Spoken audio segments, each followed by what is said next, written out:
easy, obvious difference is there's always the anal cavity really simple. It's a female.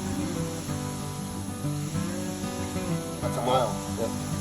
So there's no penetration, it just won't go in. You can see, and I'm not putting a lot of pressure on that. No, you can see it's starting to indent on the body, but look at how much weight I've got on the fingers, it's nothing. That's a big boy. And quite often, if they're in season, you'll get a little bit of sperm there, but he's probably too far off. Yeah. No, yeah, and I'll go, you pick that as a girl. So that's a good visual one for you. So that's distended. Yeah, well she would have spat eggs out sometime or another. Yeah.